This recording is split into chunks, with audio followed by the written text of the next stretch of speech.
Good evening, everybody. Thank you for joining us. My name is Michelle December, and I am the Learning Director here at the Aspen Art Museum. And we are so excited to be doing a kind of new format for ourselves tonight. It sounds like some new format for the brave souls that are presenting tonight as well. Our PechaKucha event tonight, which is a format that started in Japan by a group of designers and architects who, sorry in advance if I offend anybody, but felt that architects have a tendency to maybe talk a little bit in a long-winded manner, and could they be challenged to talk about their work or what they're interested in these kind of bite-sized pieces. So PechaKucha actually translates from Japanese to English as chit-chat. And so in a sort of complement to our architecture lecture series, which we are celebrating 10 years of this year, this cycle, we wanted to kind of freshen things up and kind of start anew as we head into our next season later this fall. So a kind of reminder of why the architecture lecture series started, which might actually kind of be news. We actually started it as a way not only to tap into our very, very rich community of practicing architects and designers, but also it was the way that we actually identified working with Shigeru Ban for this building. And so we've really found that our lecture formats and the way that we do our sort of discuss and dialogue programs are not just sort of a way to only share with the community important knowledge, but we also really gain from the speakers that come here to kind of increase our own intellectual expertise and kind of what we as an institution can think about. So I want to personally thank you from the Aspen Art Museum to all of our panelists for being here tonight. If you could please join me in welcoming them all.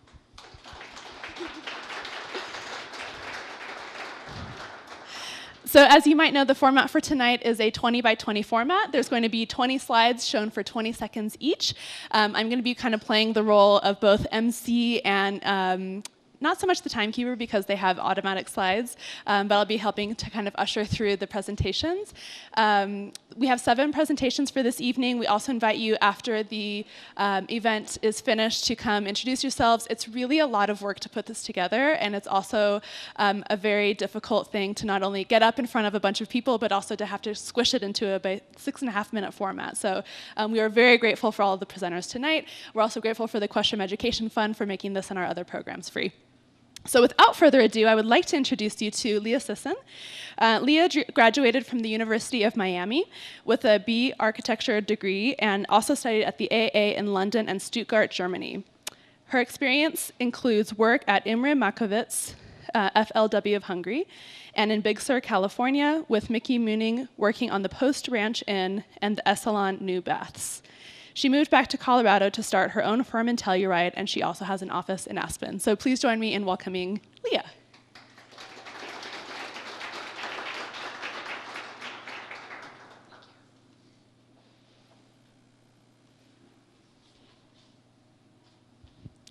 Thank you all for being here.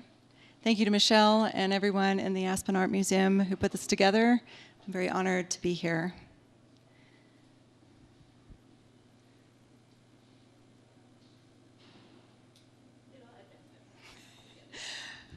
My talk is going to focus on the importance of the connection to nature within our buildings. While this may seem intuitive to those of us living here, this talk will highlight the overwhelming empirical evidence that continues to generate in the fields of building science, psychology, and neuroscience. The slides show examples of my firm's work using this research to better the lives of my clients and their families. Most of these images were taken without any artificial light. However, these images are meant simply to augment the 3 topics I would like to discuss in regards to connection to nature. The first is the visual connection.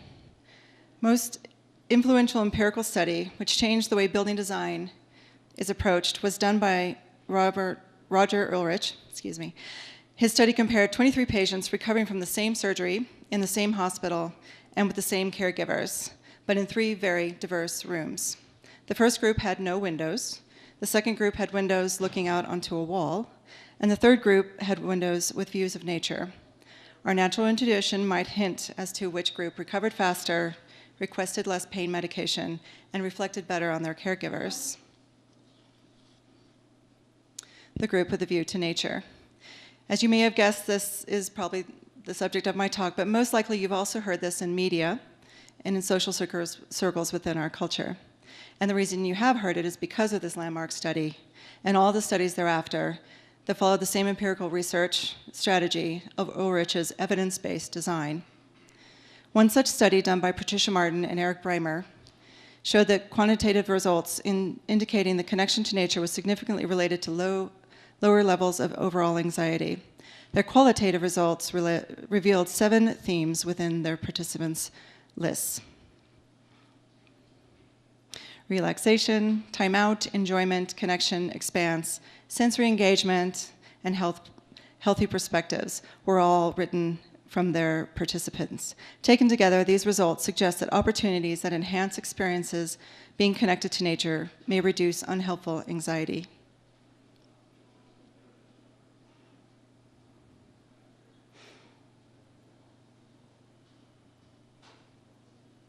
I'm sorry, did it advance?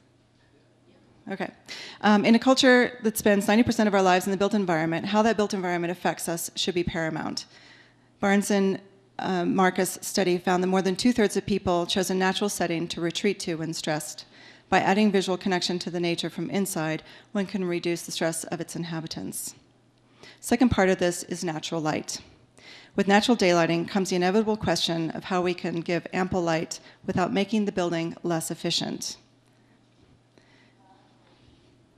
Research by Edwards and Torcellini from the National Renewable Energy Laboratory in Golden found, according to the Department of Energy's Office Building Technology, commercial buildings consume 32% of the total electricity in the United States.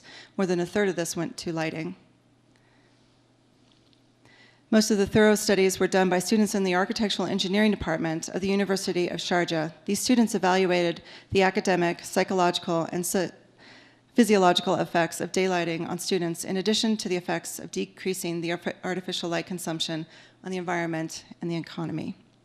To maximize the daylight intake in the best possible way, 4 scenarios were analyzed. The best one was chosen in terms of daylight intake. After that, the authors calculated and compared the energy consumed due to artificial light in each case and chose the one with the least energy consumption, giving a good prescriptive diagram as to what we can do in reducing our consumption. Visual connection to nature outside and the natural light these openings provide can help our clients live better, in addition to reducing the strain on our natural resources. My firm strives to have almost every building not need artificial light until the sun is down, while additionally reducing the overall energy use. I would like to conclude this talk with the psychological effects of this connection to nature. The following studies show how involving a relationship to the outside from the inside affects our lives, our culture, our thoughts, and our opinions both personally and globally.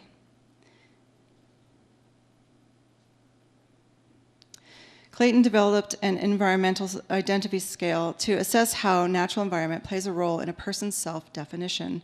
She proposed that an environmental identity is one part of the way in which people form their self-concept.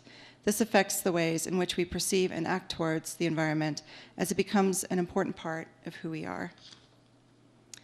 Also, other empirical research demonstrating that nature had a positive influence on children, showing that children whose homes had nearby nature coped better with life stress than those who had homes that lacked nearby natural areas.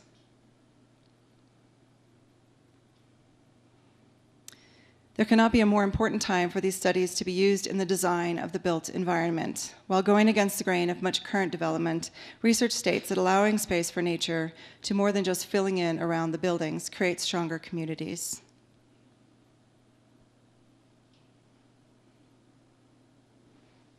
The simple presence of natural environments can facilitate social experiences, bring people out of their homes and offices and into communal spaces.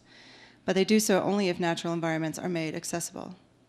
I implore the design industry to look beyond stylish trends and humbly realize we are in the service industry and have always been. What we create has lasting effects on our clients, our communities, and the planet.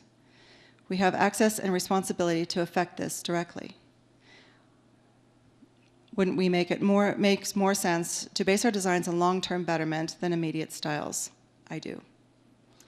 I leave you with a quote by Fred Gage, professor in the Laboratory of Genetics at the Salk Institute. While the brain controls our behavior and genes control the blueprint for the design and structure of the brain, the environment can modulate the function of genes and ultimately the structure of our brain, and therefore they change our behavior. In planning the environments in which we live, architectural design changes our brain and our behavior. Thank you.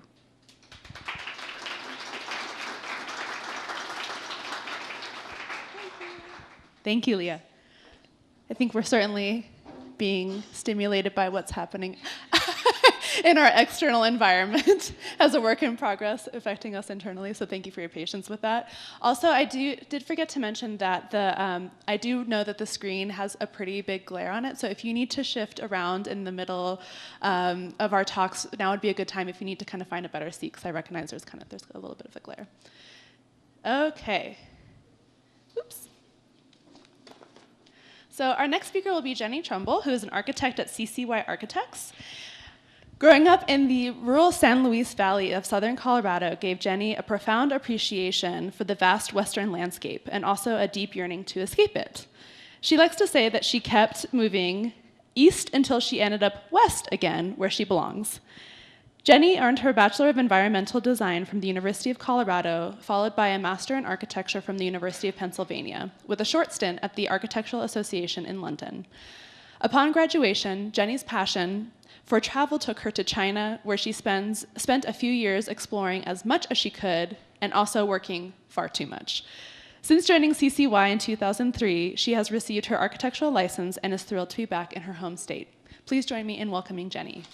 Jenny Trumbull.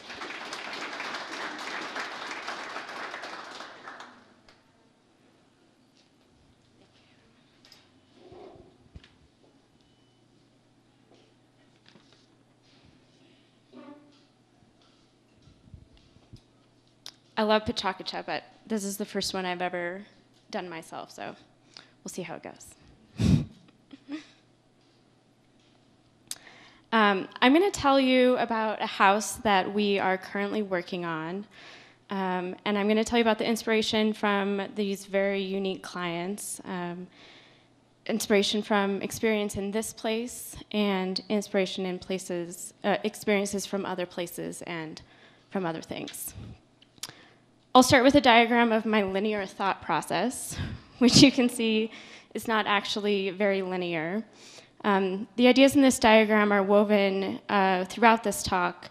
They're integral to the design of the house, and they're by no means inclusive of everything that we're thinking about, but give you an idea of how things start to relate. We're fortunate to be working with some amazing clients. They have a stunning piece of land, 75 acres in total. Our initial conversations with the owners had nothing to do with anything quantifiable. They didn't care about bathrooms or how many cars would fit in the garage. They wanted to talk about the spirit of the place. And so this is our first site visit, which was amazing. You have to hike in. So the road, it's a narrow road. It's only maintained in the summer. So we hiked in January. And we started to think about how the house could fit into the topography. How should it be seen, or how should it not be seen? How can it intensify the landscape that surrounds it without imposing? We started looking at how artists think about those ideas. So this is the site plan. There's 3 buildings. The garage, the main house, and a small sauna form a cluster of small buildings around this bowl that has undulating topography that the client was interested in occupying. We studied various massing concepts, ranging from the iconic gable to more subtle geometries that could be more differential to the landscape. We talked a lot about whether this house should highlight the landscape by being a small object in it or becoming part of the landscape itself. And the more angled roof felt right. It's calm, minimal. It responds to the slope of the land, but is softer, or it's not as soft as the undulating topography. It's a cut or a mark in the landscape. We walked through open meadows and tight aspen groves and started to think about how our perception changed as we moved through the varied landscape. We wanted the fenestration of the house to help recreate these varied experiences in the architecture. We started to develop a few vignettes that would respond to both the open meadows and undulating topography, and also the forested areas of the site. We were also interested in the building skin coming to life somehow. Maybe the shape could animate shadows, or maybe it could reflect the landscape more literally. The client is very interested in quantum physics, so the trees towering over the site are Engelmann spruce trees. And this image is a DNA sequence for those spruce. The 4 colors are the 4 proteins, A, T, C, and G. And we applied the DNA sequence to a pattern of vertical siding. So the top is an unfolded elevation, and you can see 4 shades of gray corresponding to those proteins. You can also start to see how the shape of the roof and the fold in it starts to respond to the changing slope of the site. So we liked the idea of these 4 siding profiles, and we did a few studies about what that profile should be. We looked at angular shapes that could be made out of metal, or maybe it would be something softer, made out of wood with various depths and widths. We like the angular profiles because they created interesting reflections of various areas of the landscape and created interesting shadows as the sun moved throughout the day. The client loved the idea of a material that would change over time, but also be very durable. And so we fell in love with copper. The single fold in the roof, along with the large spruce trees, frame the entry. We studied the height of the building very carefully so that it wouldn't block the view of the mountains beyond as you approach, but also the mountains would be visible once you take a few steps inside. So it was a balancing act that we tested using various technologies ranging from virtual reality to ski poles and long arms.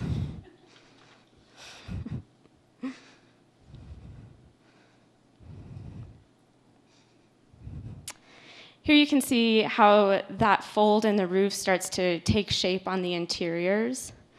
The slope of the stair matches the natural slope of the land, so once you get to the top, you're still at grade. And the vertical linear elements let light into the stairway and converse with the linear pattern of the exterior siding. This is a view from the main house looking at the sauna. The sauna helps frame the bowl that the client was interested in occupying, and the steps from the main living space just disappear right into it. So it brings the living space right into that meadow. This is a view from the northeast as you approach the house. The angle of the north facade stretches up behind those trees as the slope increases. And the rest of the forms stay pretty low to help preserve the views. And there's been an amazing team behind this project. Thanks to John Cottle, Todd Kennedy, Dan Goldstein, and Annabelle Sue at CCY, REG Engineering, LD8 Lighting Design, Arnell Case Interiors, and Dave Gerber Construction. Thanks. Thanks, Jenny. So next I'd like to provide an introduction for Jim Kehoe, who is Senior Project Architect and Design Leader at Charles Cunniff Architects. Jim arrived in Aspen 14 years ago and is a lead architect with renowned Charles Cunniff Architects. I'm just going to close this out. As a U.S. infantry vet, he earned a bachelor's degree in art and design and a master's in architecture from Washington University in St. Louis. He began his professional career in Park City, Utah, and then earned the position of design director for a prominent architecture and interior firm in St. Louis. The range and scale of Jim's experience includes a variety of projects both within the public and private sector. Additionally, Jim has an interest in shaping our built environment through a focus in health, well-being, and neuroscience. Jim continues his interest in the fine arts by practicing Shodo calligraphy with Japanese artist Zen author Kaz Tanahashi, and paintings in workshops with Tadashi Hayakawa, furthering his painting passion and evolution. Please join me in welcoming Jim Kehoe. Thank you.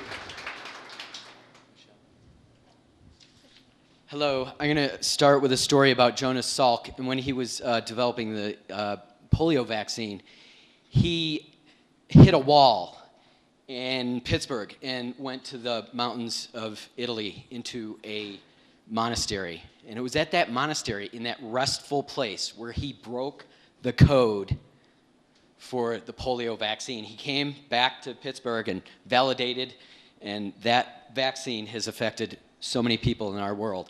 This project was predicated, and that place was predicated on that experience that he had at that monastery. Let's talk about well-being and architecture. Well-being, 101, a state of complete physical, mental, social well-being, not merely an absence of infirmary, happiness, contentment, enjoyment, control over one's life, having a sense of purpose. That's my son. I didn't tell him to do that. Architecture for today, right now, largely, maybe not in Aspen, design of the built environment today in many respects has been reduced to an economically driven development and mere aesthetic, visual aesthetics. Let's have lunch there. Human species spends about average of 90% of our life in and around the built environment. You may know some of these places. And Colin Elard and his colleague, bland, boring spaces create cortisol in our system. That's the #1 ingredient in stress. There was a familiar picture there. Executive function. Let's talk about the prefrontal cortex really quickly here. It's our control center. It aids to resilience, ability to overcome adversity, limited resource, susceptible to depletion. That's stress. Self-regulation failure is the core feature of many social and mental problems. Attention restoration. Kaplan, neuroscientist, discovered this attention restoration connected to nature. Nature has the ability to restore our prefrontal cortex, and that is done inadvertently. We don't even pay attention to it. That's why when we hike, we feel so good. Natural environments intervention restores our executive function, self-regulation, effectiveness, positive impacts on cognitive function, reducing stress. That's why we like it up here. It's filled with light. We can see around. We're connected to our environment. We can design environments that are less stressful, more productive, and restorative. Fascinating environments attract us, deter boredom, allow involuntary restorative processes, which is a back of the brain process. Involuntary restores our prefrontal cortex functions. The design of the built environment affects our health and well-being, can have long-term implications for the quality of our life. Number of local projects, one in Telluride, housing project we did. I love the Aspen Institute. It's such a wonderful place. Very restorative environment. Project, Telluride affordable housing, Virginia Placer, nestled up against a north-facing hillside. We had a lot of constraints, but we had immense amount of opportunities. With those constraints, we retained old growth setting because we were packed these buildings between debris flow. This is not the project. During the first charrette, the town manager said, "Don't do this." And we walked through this project with him, and he told us what was wrong with it. And it is an area that has some issues with it socially. So we took that very seriously, underscored that, and we came up with a master plan, and we just are completing the first phase of that. Tiny homes, and then part of that is building place and character, which creates the ability to feel at peace in your setting. Livability. So this is the site. This faces north. We had challenges with the HARC board, which is similar to our board here. And here's the project today.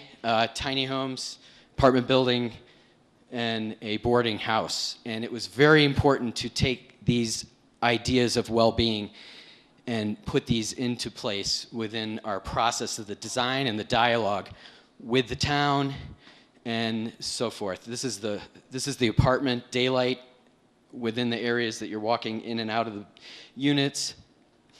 These are the units themselves, maximizing daylight, raising the windows up to the ceiling, getting light further in. This is the boarding house, and they got a better view than most $5 million homes in town.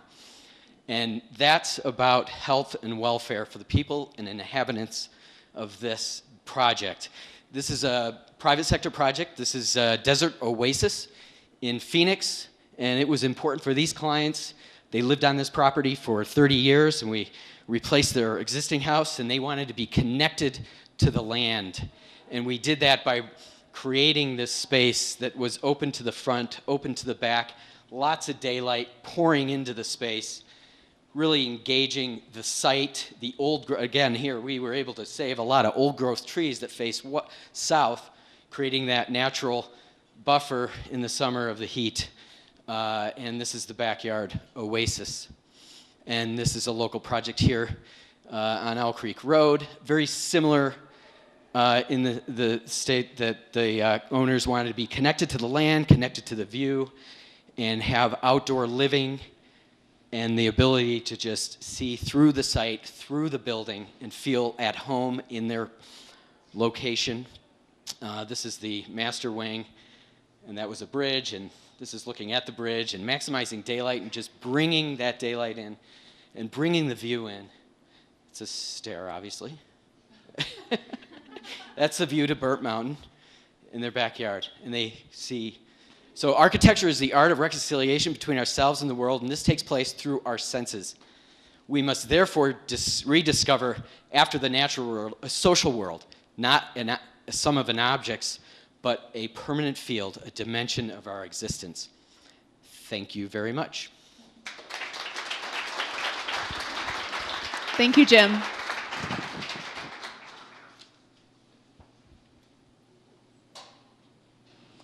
So next I would like to introduce Alex Klumb, who is AIA Principal at CCY Architects. While escaping New York City, a significant portion of Alex's professional career has been centered here in the Roaring Fork Valley. Among a family of painters and sculptors, architects and designers, his architectural vision stems from an upbringing rooted strongly in the visual arts. Alex believes that in order to elevate architectural design, an artful approach is requisite to balance the pragmatic. While we have outstanding resources here in the Aspen area, Alex's ever-present pursuit for design inspiration goes far beyond the geographic bounds of our valley. Please join me in welcoming Alex Klumb.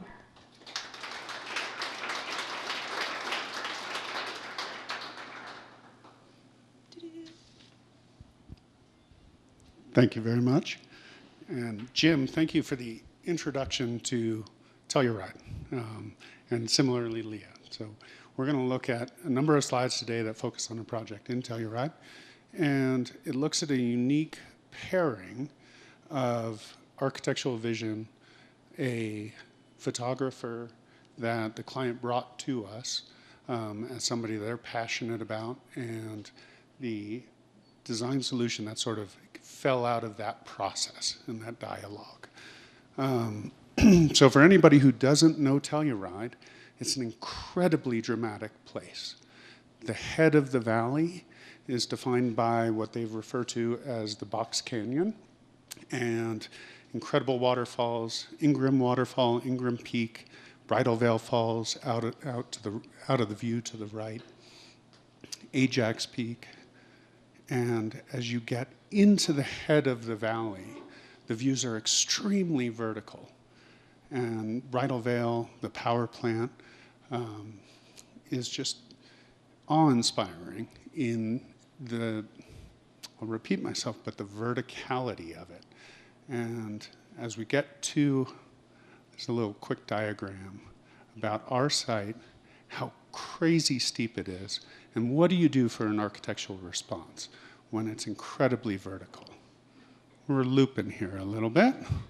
But so on this site, when you stand on this site and point to the horizon above the mountains, it's a 40-degree inclination. You're pointing up 40 degrees. Just when we walked up here, I checked the top of Bell Mountain. Bell Mountain's 15 from here.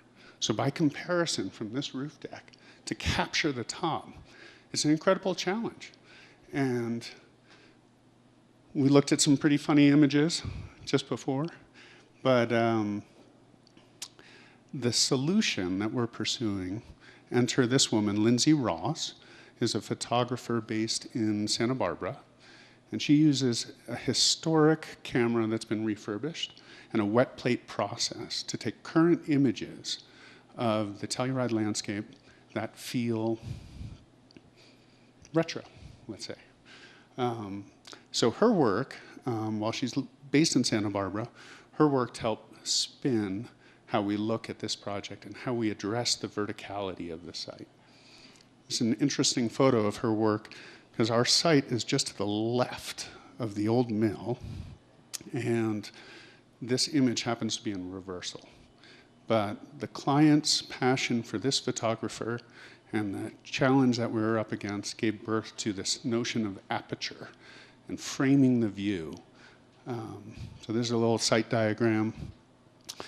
Low quiet architecture, but the blue pieces are some vertical counterpoints to the low quiet architecture that really talk about addressing that view and framing the view. A number of the spaces are able to capture the panorama, but that's sort of a procession that we're unfolding.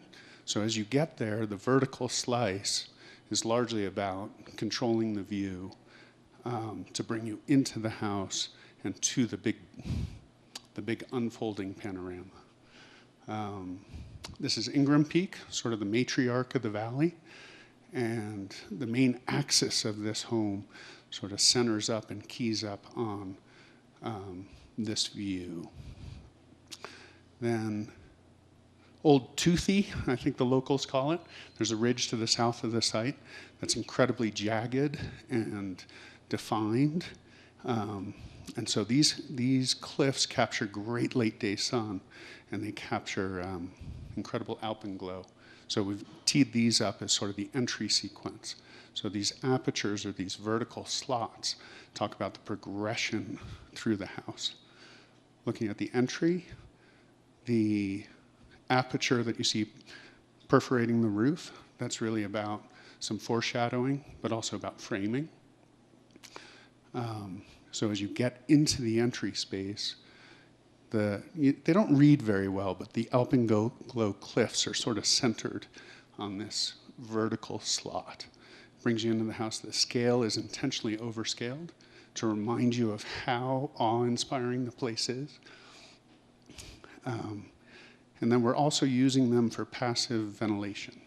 So the top of these vertical scoops are automated windows, so they help cool the house and bring air through the home, as well as capturing Ingram Peak.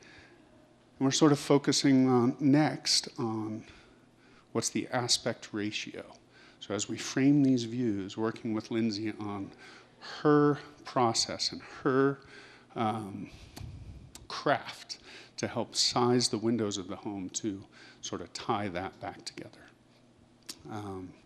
From the outside, the vertical slots are pretty dynamic. You can see the reflection here of Ingram Peak behind. So while the vertical slots are largely about procession and bringing you to the big deal event, ultimately it unfolds to, wait for it, there we go, unfolds to the living portion of the home that's largely panoramic. So it's a play of focused views that bring you through, and then you get the reward of the panorama at the end. Out of view to the right is an incredible boulder that is just awe-inspiring. So it's sort of a quick look at a pairing of an artist, an incredible site, and an architectural solution. Similar to Jenny, this is not me. There's a team behind this. So Brandon Venable, Sean Satterfield, Larry Yaw, and myself are the team that have helped our clients realize this potential. So thank you.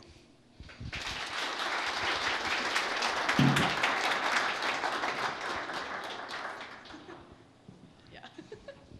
There you go. Thank you, Alex. Thank you very much. How's everybody doing? Doing okay? I got some thumbs up. All right.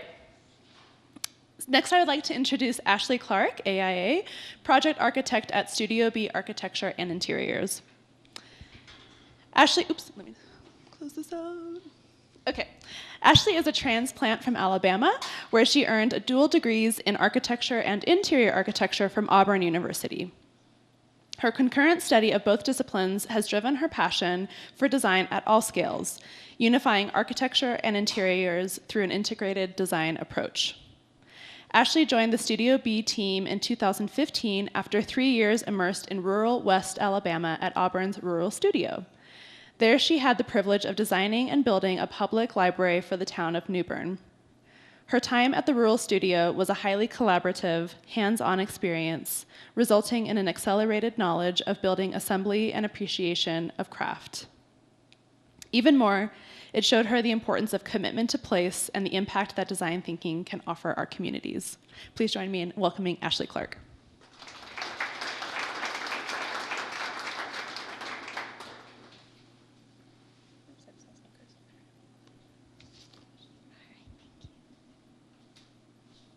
Thank you, Michelle, and thank you all for being here. I'm going to warn you, I'm going to move pretty quickly, so try and stay with me.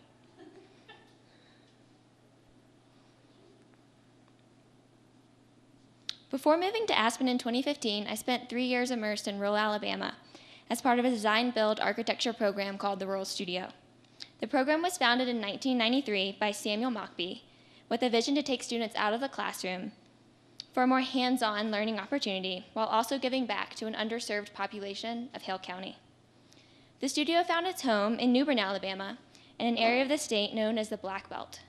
Named for its once fertile soil, the region was one of the leading producers of cotton, but over time, poor farming techniques depleted the soil, leaving barren farmlands and descendants of those who once farmed those lands. In the early years of the studio, students designed and built dignified housing for families in Hale County, but over time, the focus has evolved towards community-based projects, where students work in teams of 3 or 4 to serve a greater area through thoughtful public projects. In 2012, my team of 4 was challenged to identify and address a community need in New Bern. Within New Bern, 2 teams had already built projects to address this civic need, the town hall and fire station. While the town hall provided a home for council meetings and public gatherings, the fire station responded to safety concerns and rising insurance costs by allowing the town to purchase 2 fire trucks through a grant that required you had a home for your fire trucks. Through an intensive workshop series, our team discovered a need amongst a group of community leaders who sought to provide safe after-school programs, educational advancement, and public access to internet for the first time in this town. In response, we partnered with this group of ladies to establish the town's first library and began working together to designing a vision for this public space. This vision included designing a mission statement, outlining a program for the desired building, and questioning the role that a library should play in a rural town today. Together, we set out to provide both books and digital media within an iconic social space to provide opportunities for learning and connecting. While in search of a site for this project, a prominent local family responded by offering the abandoned Bank of New Bern, one of 7 buildings in the downtown, as the home for the new library. Built in 1906, this iconic building provided an opportunity to give an old building a new life and meet a civic need. And so we began by evaluating the building's performance. And while there were many features to highlight and preserve in the new library, we also discovered structural masonry that had no insulation, significant cracking, termite damage, and moisture accumulation throughout the building. So we needed a clear strategy on how to proceed. To maintain its iconic presence, we chose to restore the prominent shell and approach our intervention as an insertion into the back of the old building. Through this concept, the new library would act as an inhabitable piece of furniture, creating the seamless new interior while on the exterior highlighting the shift from old to new. We used books themselves to define the spaces, creating a long, open social room enclosed by a wrapping bookcase. Along the north edge, a series of alcoves provided spaces for reading rooms, computer stations, storage, and public bathrooms, while also creating a connection to an adjacent courtyard that we would soon build. The construction phase began by carefully dismantling the building, with a goal to reuse and repurpose as much of the existing materials as possible. We saved the heart pine floors, the beadboard ceiling, disassembled the bake vault brick by brick, and recruited our strongest friends to help us remove the old vault door and stow it away for safekeeping. I was behind the camera on that one. Once the demo was complete, we brought in engineered soils and poured a new slab, reinforced any damaged structural members, and began framing the new addition. With minimal manpower and resources, we had to be creative about our process, so we recruited the local catfish farmers to loan us their boom truck to lift these TJIs in place. With over 150 linear feet of bookcase in our design, we needed an affordable and efficient system for constructing the interiors. So we designed a custom kit of parts, building the bookcase as a repetitive module. Using birch plywood, we would CNC route the pieces, sand and lacquer them, and then bring them to site to assemble, stack, and screw in place. To simplify the details, we chose one material to use throughout the project and developed our skills for cutting, grinding, welding, and attaching steel. The windows, awnings, scupper, table frames, and signage, and edging in the courtyard all utilized steel. This approach helped to reduce our labors and really tie the project together. After 33 months of design and construction, the result was a library for New Bern that we believed could bring people together and unite community members through learning. Here you see the restored bank building with the addition behind. The wood siding is taking cues from the horizontal pattern of the brick, while also clearly defining the shift from old to new. On the facade, we rebuilt the wood storefront and installed new windows, created a vestibule behind the existing red doors, and replaced the old awning with this steel visor that's really a symbol of the building's new life. On the right, you see the original vault door that we saved, restored, and mounted to this front alcove to highlight the building's history. To create this seamless new interior, we used birch plywood for the bookcase walls and ceiling, creating this feeling of being immersed within a room of books. We repurposed the old teller wall from the bank into a librarian's desk and built a long central table that also broke apart to bring people together within the space.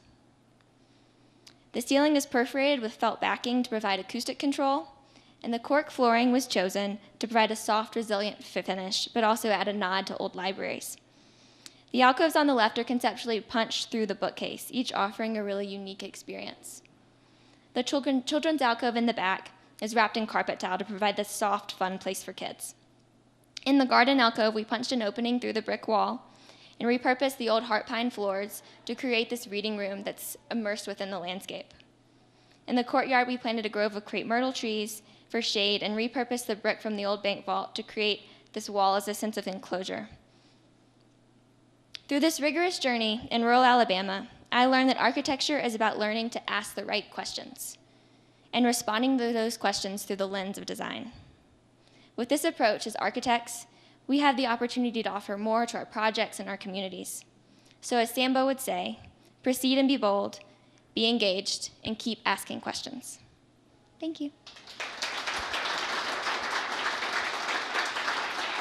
Thank you, Ashley.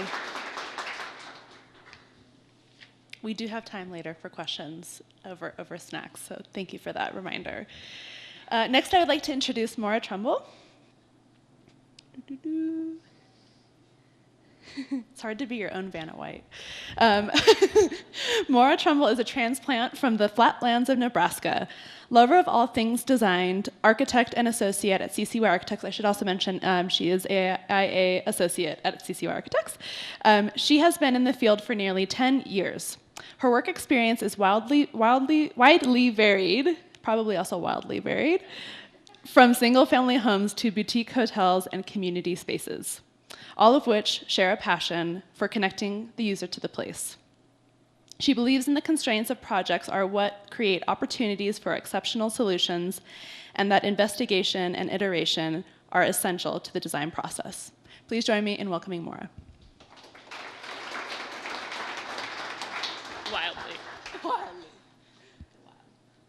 So I think I'm actually a great follow for Ashley's project. I'm going to talk about a project I was involved in, more of an event I was involved in Omaha the summer before I moved, about 5 years ago.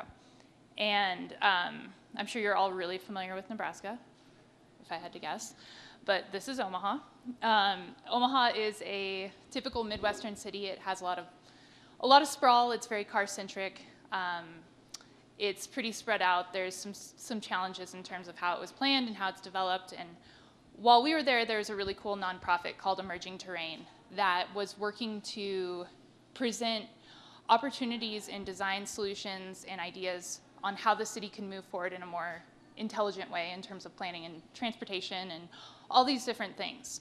The event that we were involved in was called Elevate. It was a dinner that was planned to kind of highlight the I-80 corridor and how when the I-80 corridor was put into Omaha, it really bisected a number of neighborhoods and created this kind of corridor blight. This is a really great diagram of the design process I'm a big fan of.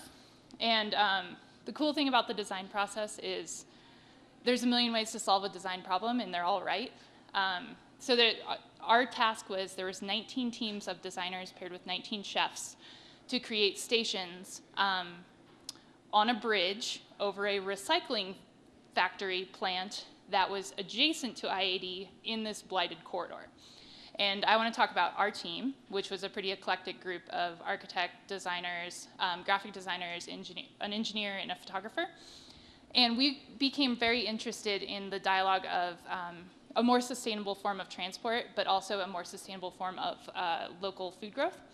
And we came up with this idea called Veggie Trails. There's actually a great biking community in Omaha, so we kind of tapped into that. And it was a pretty simple idea. We would develop a mobile planter that could be moved by bike or foot. We would plant a lot of vegetables. We would send them out into the community for different members of the community to grow.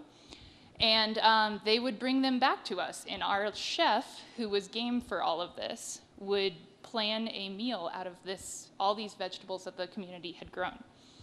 So this led into a pretty significant research period and a strong branding effort, because you had to get people on board. We did some research on what exactly would grow in a small portable planter in the time frame that we had to work with. And we started planting. We planted about 1,200 seeds in the basement of an architecture firm that had great southern light. We got these plants started. At the same time, we built 400 burlap planters that were pretty mobile. They hung from people's bikes. And we transplanted the plants into there. And we set up a table at Earth Day in Omaha in a park. And we started talking to people about this idea. And people were really into it. And it was really exciting. And we handed out almost all 400 of those plants to different members of the community. And so phase one was done. We sent the plants out into the world. And our chef crossed her fingers that people would actually keep them alive. And they did. And they started sending us photos of these little planters hanging on their balconies and in their backyards. And we named the plants because it's harder to kill something if it has a name. So we had some chance of people bringing them back. In the meantime, we started planning what the physical station would be. And we came up with a pretty simple solution. We built a kind of steel pavilion, and the ceiling of that pavilion was a map of Omaha. And we drilled a hole for every location that a plant went to. We collected their addresses, and we created hangars for those plants. And so the day of the event arrived, beginning of June, and we had all these hangars, and our chef was still crossing her fingers that people were going to bring plants back to us, veggies back to us. And the thing is, they did, a lot of them. And that morning, they started showing up on bike. And this was about 2.5 months later. A lot of them, and they showed up on bike. They drove there. A few of them drove there, car-centric. They had smiles on their faces. They brought their kids. They were excited to show us that, hey, we grew, look at what I grew. And it's just one plant each of them is bringing back, maybe 2 if they were really ambitious. And they wanted to come and hang them on their specific hook and figure out where am I in this map? And it was really cool. And we ended up getting more plants back than we thought. It was really exciting. You couldn't really walk through our station, which was maybe something we didn't think about wholly. But this thing became kind of this physical representation of the city in a really interesting way. The plants were clustered in the area of the city that was more accessible by bike, that was more dense. It was the older part of the neighborhoods. A lot of the neighborhoods that were in fact bisected by I-80. And so there were so many plants in that area that we had to shorten and lengthen the hangars. So it kind of became this almost like three-dimensional graph of density within the city. And our chef made an awesome raw salad from the fresh greens, the beets, the carrots. She did make fresh mozzarella at our station because she did not, in truth, believe us that people would do this. But the whole experience was kind of this really interesting process with the community that started with a really simple idea and kind of grew into this thing that, you know, people had no idea what the kind of larger design conversation was around this event. We're excited about being a part of kind of our little piece of this event. And how I want to tie this back to our valley and our community is that we are really fortunate to live in a place that is incredibly design forward, and we have literally hundreds of designers and design professionals in this valley. This map is kind of highlighting architects, landscape architects, and interior designers, and there's whole other layers of this that we could get to, but I think that there's an incredible opportunity for the design community in our valley to maybe have a larger conversation, not only with ourselves, which I think we're all right at, but with the community at large.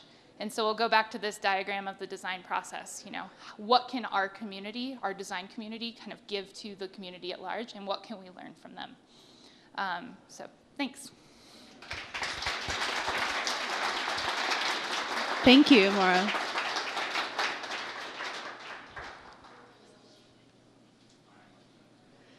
So last but definitely not least, I would like to introduce Will Young, who is architect and senior associate at POS Architecture and Planning.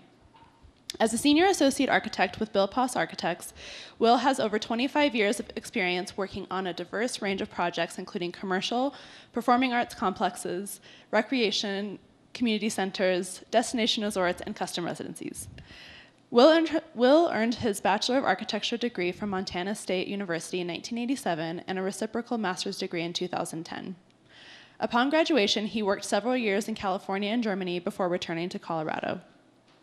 As a Colorado native, he holds a strong passion for the iconic, simple vernacular forms of barns, silos, and outbuildings which silhouette much of our Western landscape. The inspiration of these forms are evident in both his architecture and his sculptural artworks. He passionately believes in the craft of detailing, which is the hallmark of his built work. Please join me in welcoming Will.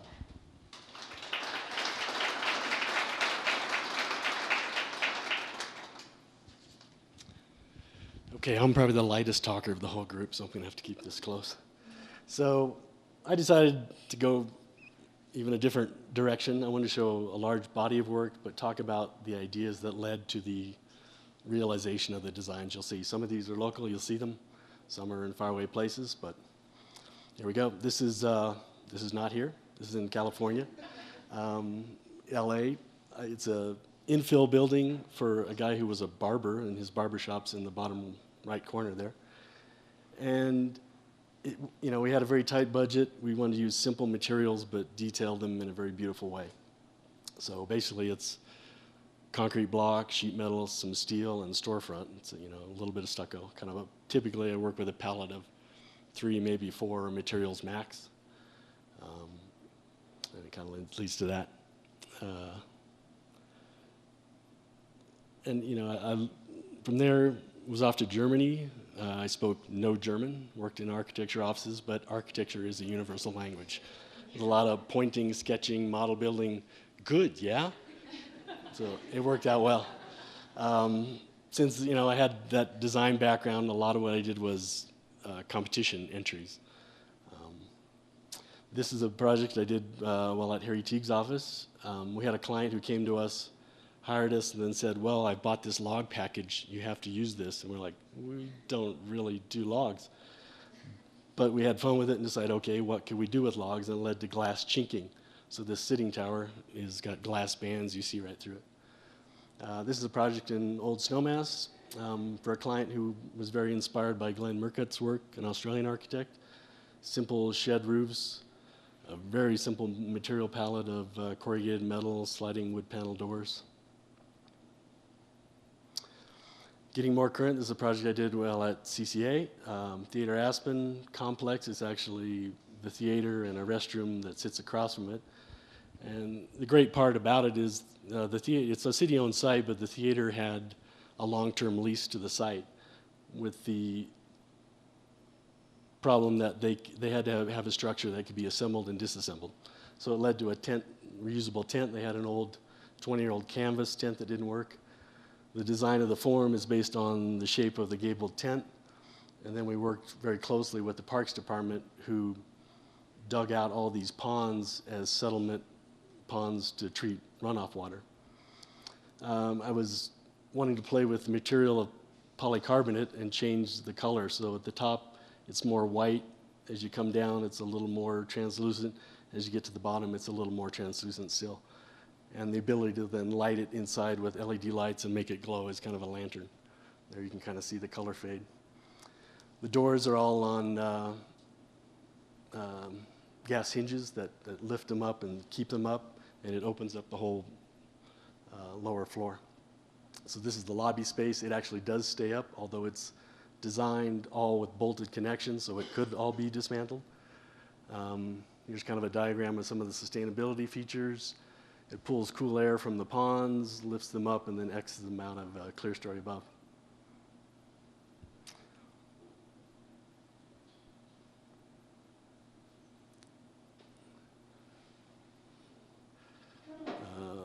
Companion to this is the restroom project, which uses gabion walls, steel window surrounds, and there was no utilities in this part of the park, but the Parks Department really needed some utilities.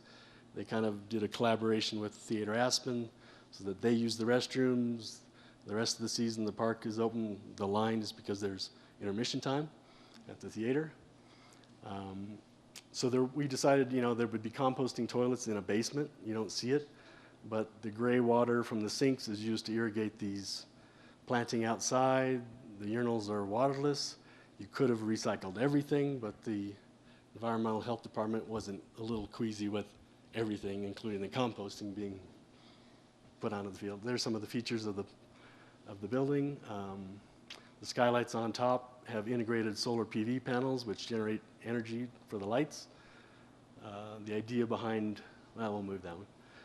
This is in Brasada Ranch in Oregon, high desert, the project I did with CCY. One of the great features of this project was the clients had purchased an old lumber mill that had gone out of business and said, can you use this? And we said, oh yes, we can use this. And the challenge was to design everything with that material. KLNA, I love a great structural engineer. I've had the pleasure of working with him for a long time. What you see here is kind of a structural diagram of the load path of the roof. It's an asymmetrical loading because of the column line. The members that are in tension are wood. The members that are in steel are, wood is compression, steel is tension. Used all that material for siding, roofing, heavy timbers.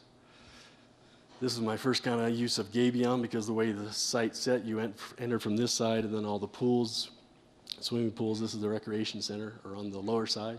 So we retained a lot of earth. Yeah, simple material palette of heavy timber, siding, a little bit of glass and some steel, board form concrete. All these, we did 5, 6 buildings that used all that material, and all of them were designed to LEED standards. The first one was LEED Gold. The clients chose not to keep getting the LEED certification, but they're all done that way.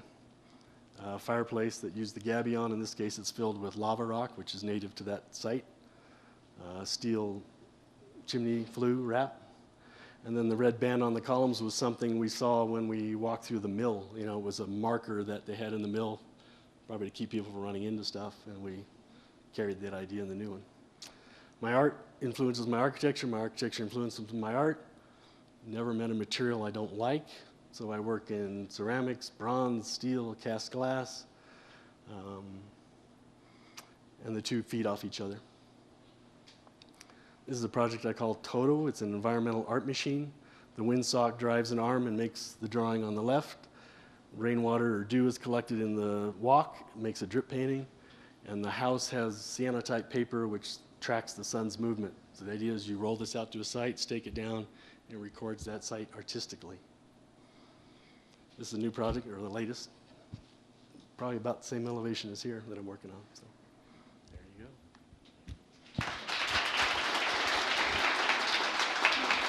Thank you all. That's all we have. Thank you for your rapt attention. I think it's abundantly clear how much talent that we have in our valley, in our community. It is such a treat to be able to just experience some of that breadth and depth in a quick way. I encourage you to stick around, congratulate our speakers for sharing their practice with us today. I also invite you to take 20 seconds at some point by the end of the day. That's, they gave us 20 of those 20 seconds just to appreciate somebody or something that makes you more aware of your environment. Thanks again for joining us, and have a great evening.